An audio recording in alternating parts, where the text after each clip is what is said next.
26 de agosto de 2025. Espero que por aí esteja tudo bem. Em 1789, em plena Revolução Francesa, a Assembleia Nacional Constituinte daquele país se reúne e declara de forma definitiva os direitos do homem e do cidadão. Um documento fundamental que estabelece quais são os nossos direitos em sociedade. Os homens nascem e são livres e iguais em direitos. Na prática, por vezes não acontece, mas a declaração foi feita e inspirou muitas constituições mundo afora. Em 1920, é aprovada a 19ª emenda à Constituição Americana, que concede às mulheres o direito ao voto. E por conta disto, hoje, 26 de agosto, é o Dia Internacional da Igualdade Feminina. Igualdade que também está na teoria, muito diferente de outros tempos, onde a mulher era totalmente subjugada. Nos dias de hoje ela já tem o seu espaço, tem os seus direitos, mas a igualdade ainda está apenas no papel. Está no ar o Comunidade Notícias de hoje.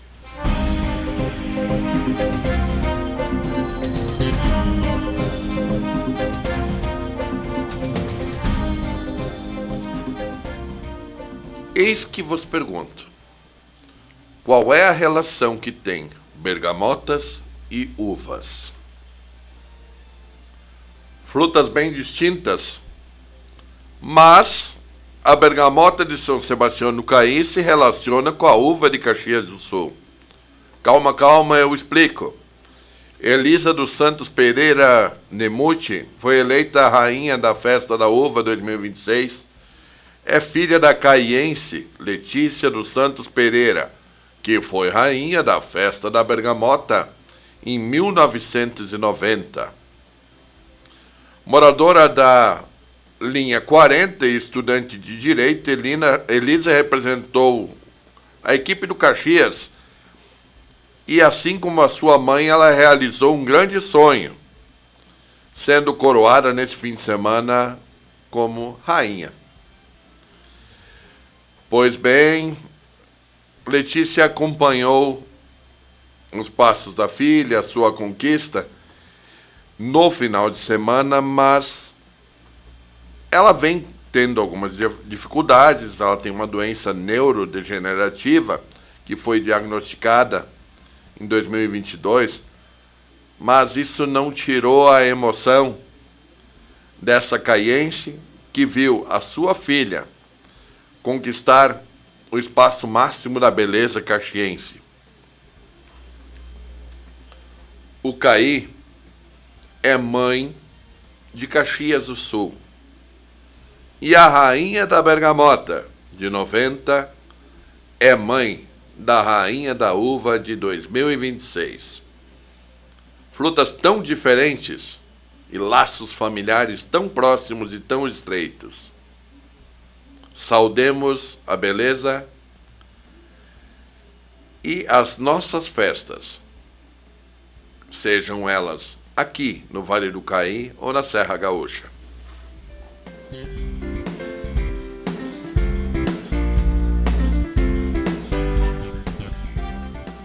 De duas frutas para uma, saindo de bergamota e uvas, falemos de morangos.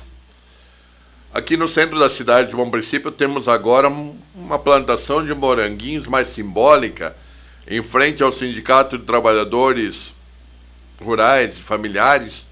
Aqui de Bom Princípio foi feito um plantio, mostrando qual é a realidade dos produtores de morango. Fotos, uma pequena amostragem que trazem um sentimento muito forte a quem pela cidade está. Quem não foi ao interior não sabe como é que é uma produção de morangos. Pode ir até o sindicato que fica na frente da prefeitura e ver isso de perto. Quem não pode fazê-lo, por favor, assista o vídeo.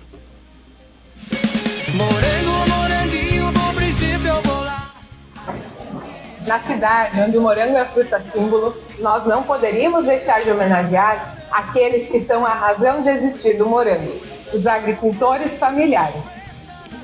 Esse cenário representa um pouco da história do cultivo do morango, passando por muitas gerações até as famílias atuais produtoras de Bom Princípio. Uma história viva, que carrega simbologia, onde se planta esperança na expectativa de colher sonhos e conquistas. Cultivar morangos é desafiador. É uma cultura que requer expertise e experiência. Em muitas famílias daqui, a produção de morango atravessa gerações, fazendo de nossos agricultores especialistas no assunto. Já deu para perceber que por aqui não se cultiva só morangos por questões comerciais. Se cultiva porque está no nosso sangue, porque faz parte da nossa cultura e da nossa história. Por isso, a nossa plantação do amor é mais que plantas e frutas. É o resgate da história, do significado e da importância dos nossos produtores de morango. Mas, acima de tudo, é a resiliência, a garra e o amor de quem escolheu cultivar essa fruta. In der Festa Nacional do Moranguinho findet die gute Ciseia statt und jeder Land gepflanzt wird sein. Gut Musik, gut Essen, frohe Liebe Leid, bora auf Eis. Bom Princípio te espera! Bom princípio eu vou lá, Ais é Chantilly, a festa vai começar. Festa Nacional do Moranguinho, eu gosto, eu quero. Gente, parabenizamos pela iniciativa, pelo resgate do legado cultural, pela identidade imigrantista que aqui se revela. A festa do Moranguinho se aproxima e a comunidade se envolve cada vez mais nela. 4 de setembro começa por aqui.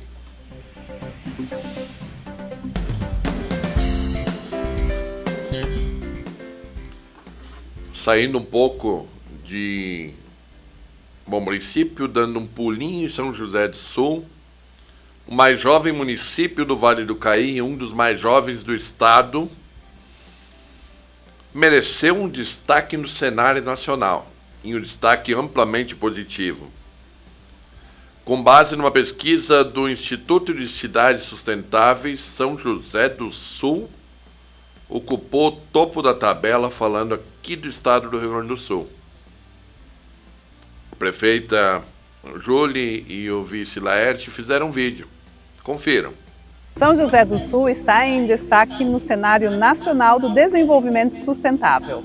Ao todo foram medidos 100 indicadores nos mais de 5.500 municípios brasileiros e entre os mais bem colocados, 4 são no Rio Grande do Sul. São José do Sul, no Vale do Caí, aparece na posição 46, Nova Boa Vista na 49, depois vem Cotiporã na Serra na posição 72 e por fim Montauri no Norte em 85.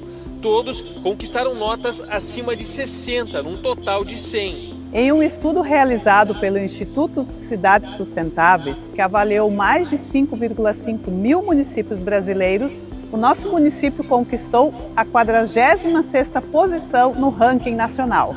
O resultado reflete no compromisso de São José do Sul com a sustentabilidade em todas as áreas: saúde, educação, segurança, geração de emprego, meio ambiente e indústria. Esse resultado é fruto da dedicação de cada cidadão e da busca constante por um futuro mais justo e sustentável. E é pela busca desse futuro mais justo e sustentável que esperamos que São José do Sul, a pequenina cidade, seja exemplo para grandes cidades de todo o nosso país.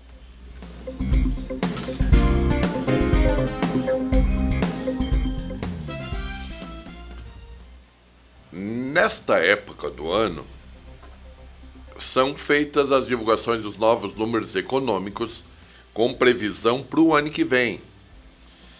E ontem, meu ex-colega de aula, Auri Joaquim Brandt, de São José do Sul, fez a postagem de uma tabela que saiu na FAMORS, que fala do índice de desenvolvimento dos municípios para o próximo ano. Ainda é um índice provisório, todavia se vê o desenvolvimento dos municípios no ICM.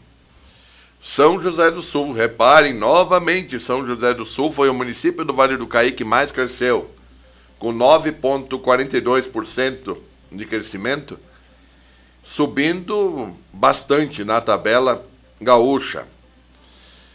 Destaque também para Tupandi, que ficou na posição de 104 no estado. E olha, gente, é uma posição bastante honrosa e significativa na região, porque nos novos números a economia de Tupandi, o ICM de Tupandi traz mais retorno que o ICM de São Sebastião do Caí, de Bom Princípio, de Feliz, cidades então muito mais tradicionais e maiores. Vemos com bons olhos o desenvolvimento da região. Claro que sempre há uma média, algum município que fique um pouco abaixo, um pouco acima, mas no Vale do Caí como um todo, dos 20 municípios, 16 tiveram crescimento da sua economia, e é a previsão bastante boa para o ano que vem no que diz respeito ao retorno dos municípios conforme os impostos, o retorno do ICMS. Assim, saudamos as iniciativas públicas que promovem o desenvolvimento regional.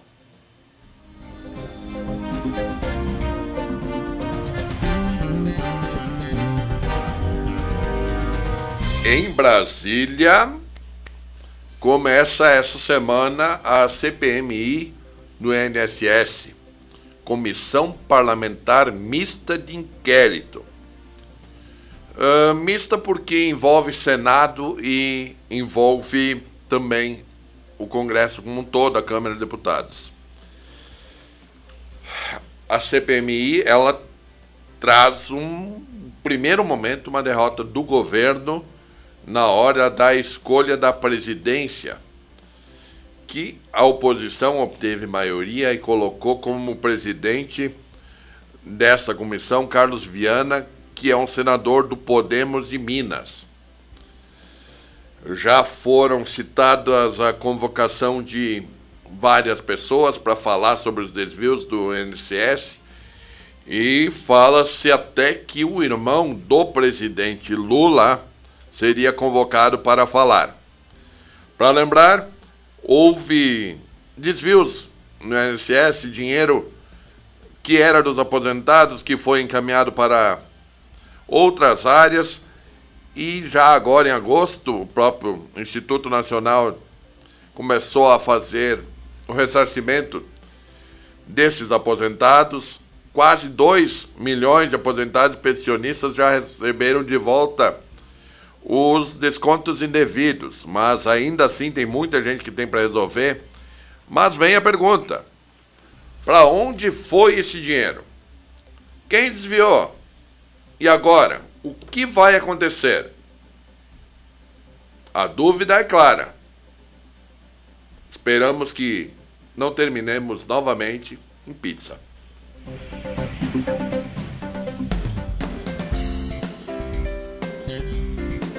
Na manhã de hoje, Luiz Inácio Lula do Boné da Silva. O Brasil é dos brasileiros, diz o Boné. Em contraposição à clássica maneira americana de se referir a um país maior, onde Trump veste um boné vermelho. Olha só que coisa curiosa. A direita veste vermelho, a esquerda veste azul, inverteram-se as cores. E a política vira uma grande bagunça. Ou maior que ainda está. Evidente, caro Lula. O Brasil é dos brasileiros. E a frase, permitam-me ler: somos um país soberano, temos uma Constituição e temos uma legislação. Quem quiser entrar nesses 8,5 milhões de quilômetros quadrados no nosso espaço aéreo, no nosso espaço marítimo, nas nossas florestas, tem que prestar contas à nossa Constituição e à nossa legislação. Bonita frase, realmente impactante.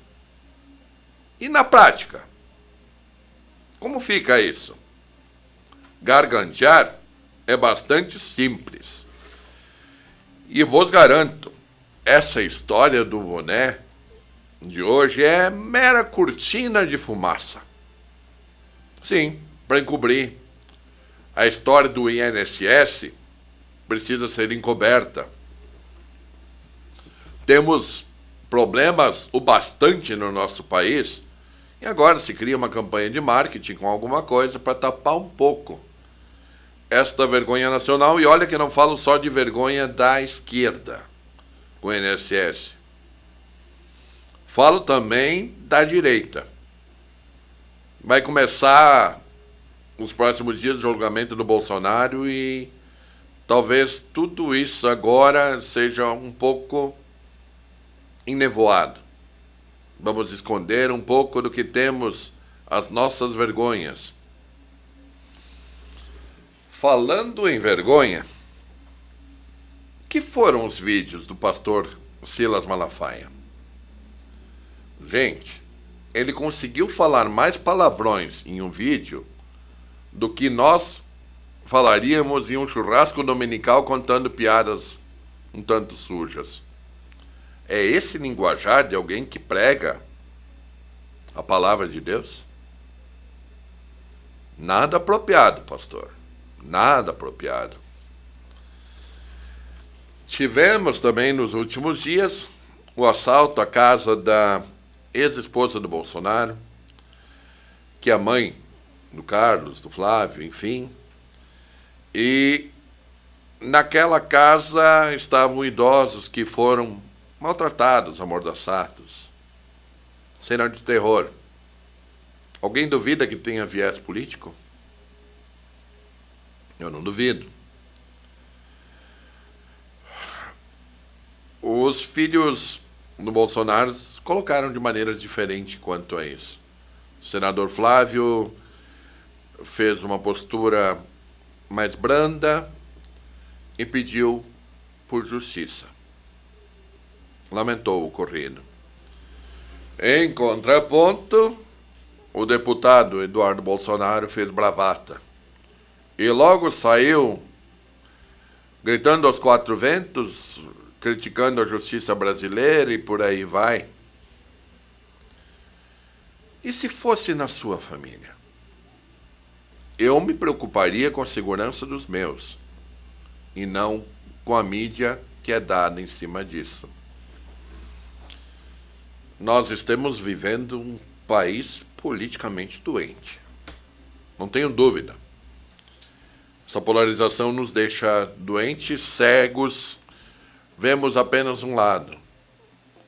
Cada um usa seu tapa-olho, um aqui, outro cá. Enfim, rezemos a Deus de uma maneira apropriada, não com os palavrões do pastor Silas, pois somente com a bondade divina e a intervenção dele poderemos ter um Brasil para todos, um Brasil igualitário. Da forma que está, temos um Brasil umbiguista, para este ou para aquele.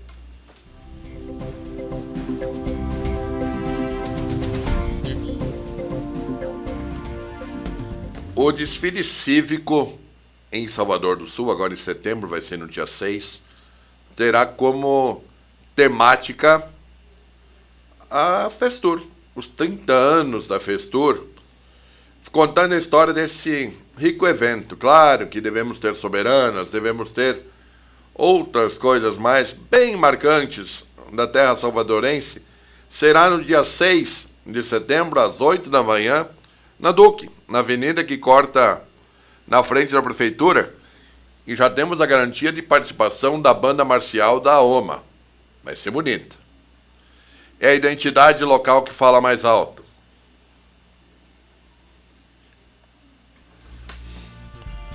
Cá na terra, no Moranguinho, se celebra a conquista de R$100 mil para a área da cultura. E a secretária Márcia Roden participou de uma cerimônia no Palácio Piratini, onde foram confirmados esses recursos. 50 mil para os eventos natalinos, portanto, a festa de final de ano, com a programação que é bastante rica, e 50 mil para a programação do aniversário de Bom Princípio em 2026, quer dizer, maio do ano que vem. Segundo a secretária, essa é uma conquista que reflete a capacidade de captação de recursos e demonstra como o planejamento e organização eficazes permitem realizar eventos culturais que envolvem e emocionam toda a comunidade.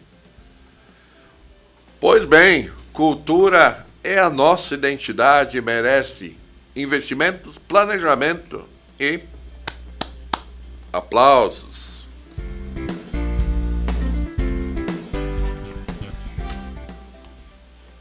Paixão de muitos, mas não da maioria, o voleibol também ganha espaço na região.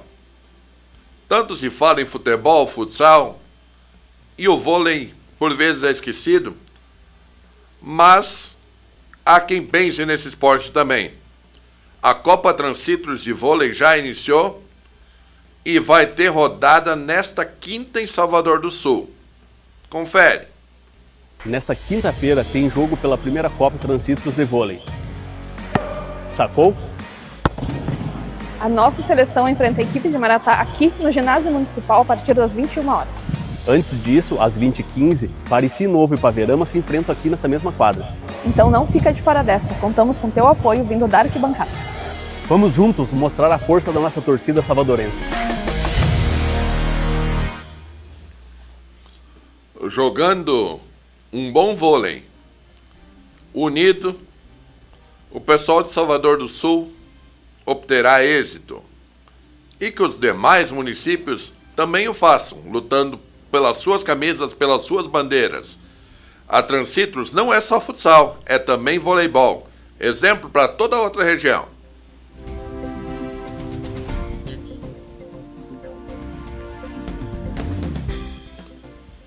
No dia 22 de agosto, a cidade de Feliz recebeu a centelha do fogo simbólico da pátria, trazida pela Liga de Defesa Nacional e recebida pelo prefeito Júnior. A banda marcial da escola Alfredo Speer fez a recepção. Teve de tudo um pouco e, claro, a emoção. Aquele que assistia de longe lembrou dos seus tempos de infância, onde o civismo era tão marcado e tão importante. E na Feliz ele ainda tem o seu valor.